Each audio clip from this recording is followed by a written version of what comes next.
It's no secret that From Software's games are heavily inspired.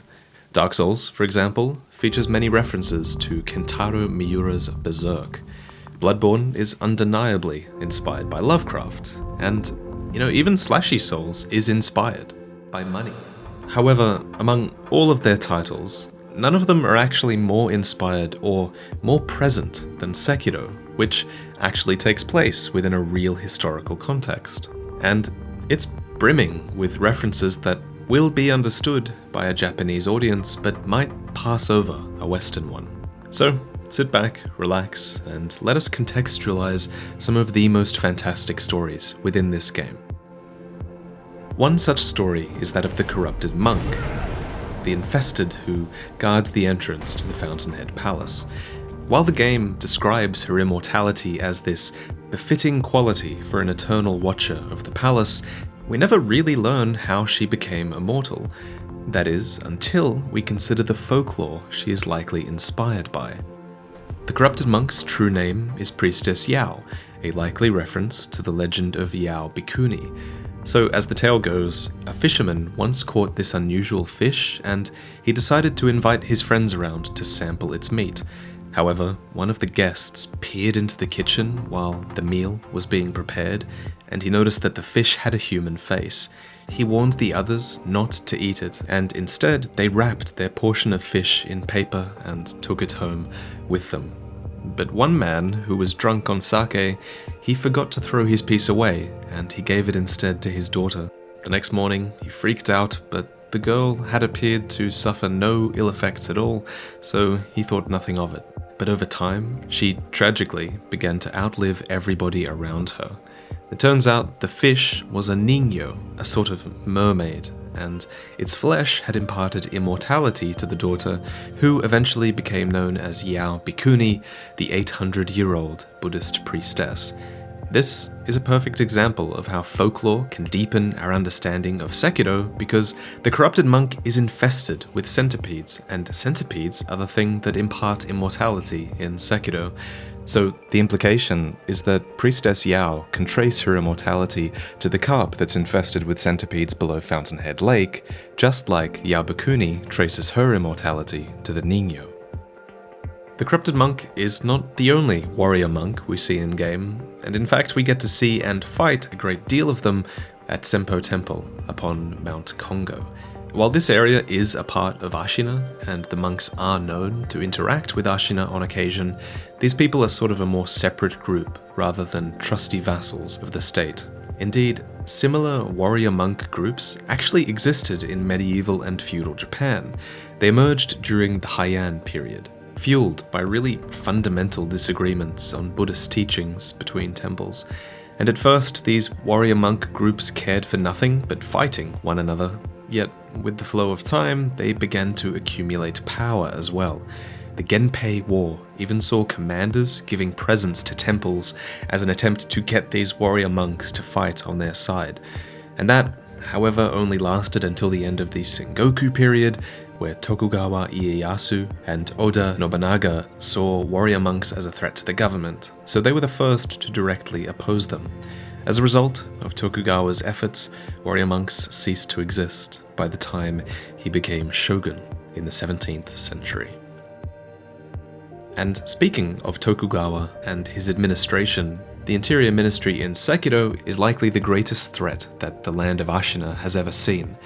In the final act of the game, we see the Ministry's warriors cutting through the samurai of Ashina as if they were nothing, exterminating pretty much everybody who stands in their way.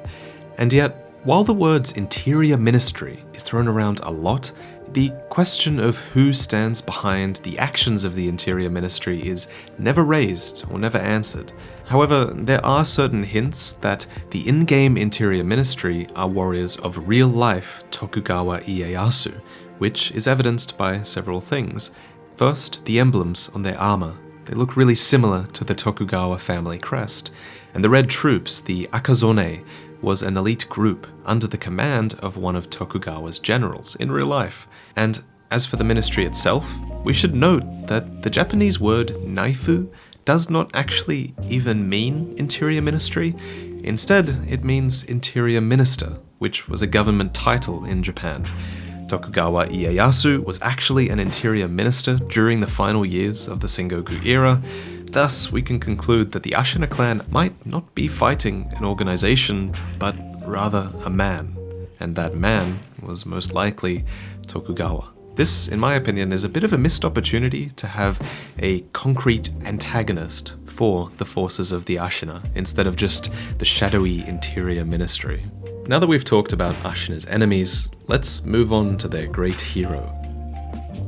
Isshin's title, the Sword Saint, is not just this fancy turn of phrase, it's actually an existing honorary title that was given only to the best of swordsmen. One of such saints in real life is Ito Itosai Kagehisa, who might have even served as an inspiration for Isshin. Little is known of Ito, except that he was an outstandingly skilled combatant, proficient with both sword and spear, and skilled to such an extent that many actually considered his powers supernatural. But here's the main thing. One of the fundamental principles of Ito's techniques was musoken, which is reacting to the enemy's attack, not as this conscious effort, but instead reacting spontaneously, without thinking. Musoken is similar to Mushin, a technique that shares its name with the Mushin esoteric text, developed by Isshin himself in-game. So, these two are also similar, in the sense that both of them actually named sword techniques after themselves. Ito developed the Ito Ryu, which is the one-stroke school, and Isshin developed a combat art called One Mind. A final detail is that Ito's sword was also made by swordmakers from the Ichimonji school, which obviously bears the same name as this combat art in-game. Another legendary combatant in the world of Sekiro is Tomo. She may not be present during the events of the game, yet there's no doubt that she had a huge influence on this world.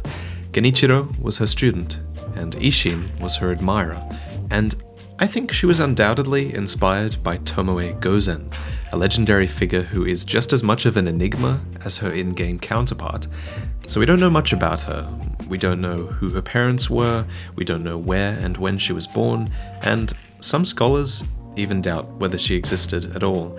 But the only thing true to all records is that she was a certified badass. Tomoe Gozen is described as an accomplished archer and a mounted warrior, a woman who was prepared to confront both demons and gods, a warrior equal to 1,000 men. She served her master loyally until he ordered her to leave his side during his final battle. This was either done out of fear that Tomoe's death would be more glorious than his own, or maybe because he wanted her to spread word of his fate. We don't know much about what happened in this legendary situation, just as we don't know much about what Tomoe's life was like after that. Tomoe was of the Okami, and the center of worship for the Okami was the Sakura Dragon from the West. And the West is a really broad term, and while most people, including me, speculate this to mean that the origins are from China in the West, there is also evidence that the dragon could be of Korean origin, another place to the west. So the first fact supporting this is that Eastern countries all had a tendency to perceive dragons as water-themed creatures, and Koreans in particular believed that dragons could control rain, fog, lightning, and thunder. Another argument is that the sword the dragon is carrying heavily resembles the seven-branched sword, which is actually one of Japan's national treasures. According to the historical documents and the inscription on the blade, this sword was a gift Japan's ruler received from an ancient Korean monarch. Geographically, Korea is also situated to the west of Japan, so Korea could be the home we return to return the dragon's blood in the end. As for the dragons in Japanese mythology, there's a dragon god of rain in the Shinto pantheon that shares its name with the Okami clan, Okami no Kami, or Kura Okami, a legendary deity of rain and snow. However, there actually exists another version of this legend where this dragon split into two different deities, Taka Okami no Kami, dragon god of mountaintops, and Kura Okami no Kami, the dragon god of valleys. So these two, in this alternate legend, are one and the same, both of them together presiding over rain. And these two align really well, as you can guess, with the in-game Divine Dragon, who presides over mountaintops, and the Serpent God, who presides in the valleys. In-game, this dragon and the serpent are also linked by their followers, seeing as the Sunken Valley clan are descendants of the Okami.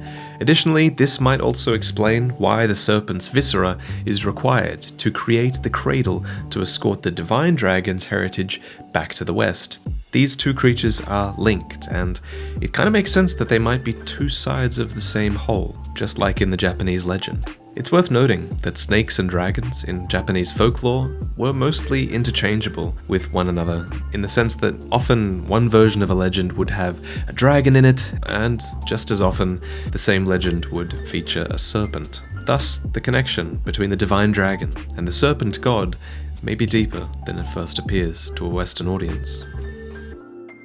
Another source of immortality in Sekiro, besides the dragon's heritage, are centipedes that too have a certain place in Japanese culture. So while dragons were highly revered, centipedes on the other hand were never popular among the Japanese people. They were seen as impure, polluted animals associated with death and even regarded as yokai, malevolent spirits. And while the game never presents us with a direct confrontation between the Divine Dragon and the centipedes, there is a Japanese folktale called Towara Toda which features such a plot. So, a man named Fujiwara was on a journey when he noticed a giant serpent blocking his way. First, he was startled, but then he eventually plucked up his courage and walked on the serpent's back until he crossed to the other side. The great serpent, impressed by the man's courage, then reappeared before the man in his true form, that of a dragon king. He requested the man's aid with killing his enemy, the centipede living on Mount Mikami, and Fujiwara agreed. Battling the monster, however, proved difficult. The hero shot one arrow, then another, and yet neither arrow hurt the beast even a little bit.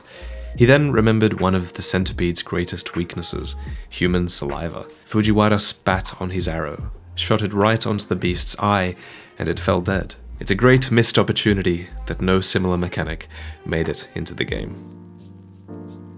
A common host for the centipedes in-game are the Infested Monks that we see in Senpou Temple, whose infestation has become a symbol of worship. These monks' design was almost definitely inspired by the real-life Buddhist monks who actually underwent a process called Sokushin Butsu, a process of self-mummification in which they would actually mummify their own bodies while they were still alive. In order to succeed in this, a monk should first follow a really strict diet.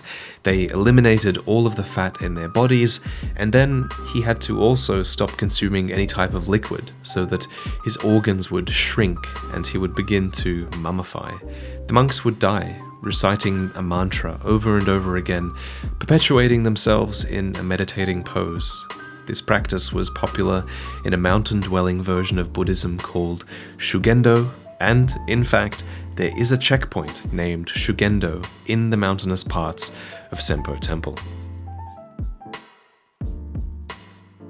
The last secret for today will be about one of the first NPCs we meet in-game, the Sculptor. As we learn from conversations with Emma, his old nickname from his shinobi times was Orangutan. Hanbei, one of the Sculptor's friends, actually calls him Sekijo, which is a play on the Japanese word for orangutan, which is shoujo. A shoujo is synonymous with being a heavy drinker, a meaning that originated in a play. In the play, shoujo are presented as this race of intelligent spirits, with long, shaggy red hair and an extreme fondness for sake.